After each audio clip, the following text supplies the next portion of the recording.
வணக்கம் friends, welcome to கமலூஸ் kitchen. இன்னைக்கு குயிக்காக செய்கிற உடைச்ச முட்டைக்கறி தான் பார்க்க போகிறோம். கிச்சனில் சம்மரில் இருக்கிறது யாருக்கும் அவ்வளோவா பிடிக்காது.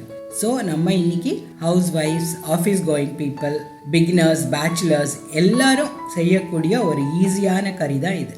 ரோட்டி, இடியாப்பம், ஆப்பம், ரைஸ் எதுக்கு கூட வேணும்னாலும் இது ரொம்ப டேஸ்டியாக இருக்கும். இப்போ எப்படி செய்கிறதுங்கிறத பார்க்கலாம். ஸோ இதுக்கு கொஞ்சம் ரஃப்பாக நறுக்கின வெங்காயம், தக்காளி, இஞ்சி பூண்டு, கொஞ்சம் தேங்காய், மஞ்சத்தூள், மிளகாய்த்தூள், கரம் மசாலா, தனியாத்தூள் இவ்வளோ எடுத்து வச்சிருக்கோம். சீசனிங்காக கொஞ்சம் கடுகு, சோம்பு, கருவேப்பிலை, பச்சை மிளகா, கொஞ்சம் கார்னிஷ் பண்ணுறதுக்கு கொத்தமல்லி தழை எடுத்து வச்சிருக்கோம். முட்டையும் எடுத்து வச்சிருக்கோம். ஸோ இப்போ இது எப்படி செய்கிறதுங்கிறத பார்க்கலாம். ஒரு சீஞ்சட்டியை காய போட்டுட்டு அதில் 1 டீஸ்பூன் தேங்காய் எண்ணெய் சேர்த்துருக்கேன். உங்களுக்கு விருப்பமான எண்ணெய் நீங்கள் சேர்த்து நம்ம ரஃப்பாக நறுக்கி வச்ச வெங்காயத்தை அதில் ஃப்ரை பண்ணணும். ஸோ ஃப்ளேம் கொஞ்சம் ஹைலியாக இருக்கட்டும்.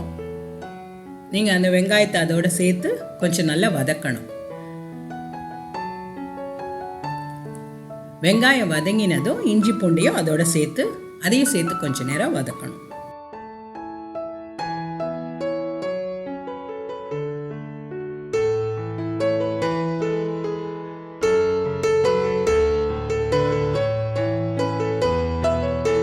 இப்போ வெங்காயம், இஞ்சி பூண்டு நல்லா வதங்கிடுச்சு. இதுக்கு கூட ரஃப்பாக நறுக்கின ஒரு 2 டொமேட்டோ சேர்த்துருக்கேன்.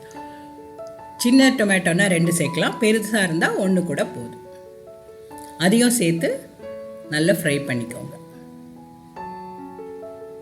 ஒரு 2 மினிட்ஸ் நல்லா ஃப்ரை ஆனதும் நம்ம ஃப்ளேமை கொஞ்சம் லோவாக வச்சுக்கலாம். வச்சுட்டு இப்போது பொடியெல்லாம் சேர்க்க போகிறோம்.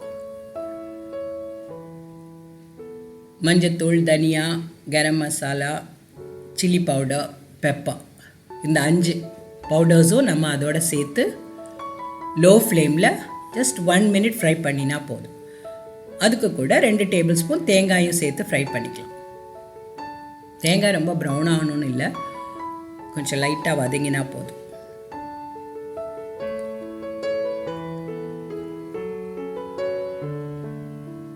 ஸோ எல்லாம் வதங்கினதும் நம்ம அடுப்பை ஆஃப் பண்ணிடலாம்.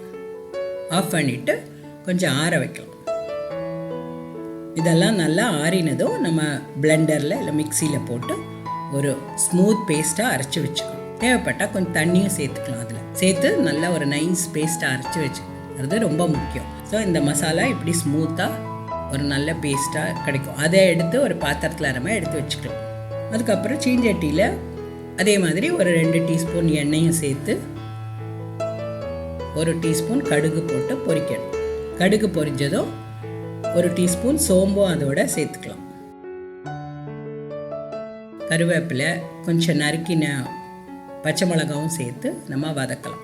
முழுசாக சேர்க்காதீங்க பச்சை மிளகா, அது மேலே தெரிக்கும். ஸோ கீரின பச்சை மிளகாவும் சேர்த்து கொஞ்சம் நல்லா வதங்கினதும் இப்போ நம்ம அரைச்சி வச்சுருந்த அந்த மசாலா பேஸ்ட்டு அதோடு சேர்த்து நல்லா ஃப்ரை பண்ணணும்.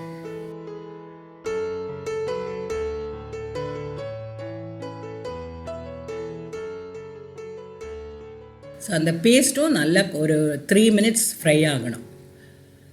இந்த சமயத்தில் நீங்கள் உப்பு சேர்த்துக்கலாம்.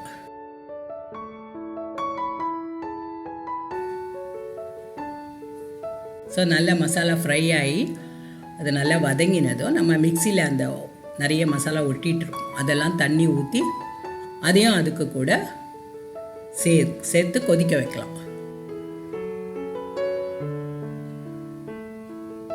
ஸோ உங்களுக்கு எவ்வளோ கன்சிஸ்டன்சி வேணுமோ அதுக்கேற்ற மாதிரி தண்ணியும் சேர்த்து அந்த குழம்பு ஒரு 5 மினிட்ஸ் நல்லா கொதிக்கணும். ஸோ இப்போது நீங்கள் உப்பெல்லாம் பார்த்துட்டு வேணும்னா அதுவும் நல்லா சேர்த்து நல்லா அந்த குழம்பு நல்லா கொதித்ததுக்கப்புறமா ஃப்ளேமை லோவாக வச்சுக்கோங்க. வச்சுட்டு அந்த ஒவ்வொரு முட்டையாக அதில் மெதுவாக உடச்சி ஊற்றணும். உங்களுக்கு தேவைப்படுற முட்டையை அதில் உடச்சி ஊற்றிட்டு நம்ம மூடி வச்சு ஒரு 8 to 10 மினிட்ஸ் அது அப்படியே விட்டுடலாம். ஸோ அதுலேயே அது நல்லா வெந்துடும்.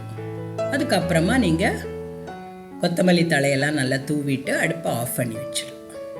எப்போ தேவைப்படும் போது நீங்கள் அந்த முட்டை கறியை பரிமாறலாம். ரொம்ப டேஸ்டியான ஒரு டெலிஷியஸான முட்டைக்கறி நீங்கள் மத்தியானம் செஞ்சு வச்சிங்கன்னா மிச்சம் இருந்தால் நைட்டுக்கு கூட நீங்கள் தோசைக்கோ ஆப்பத்துக்கோ எதுக்கு வேணும்னாலும் நீங்கள் அதை பரிமாறலாம். ரொம்ப டேஸ்டியான ஒரு எக் கறி, ரொம்ப குயிக்காக செய்யக்கூடிய இந்த முட்டைக்கறி நீங்கள் செஞ்சு பார்த்துட்டு உங்கள் கமெண்ட்ஸ் எனக்கு எழுதுங்க. கமலூஸ் கிச்சனுக்கு சப்ஸ்கிரைப் பண்ணுங்கள். Thank you, enjoy.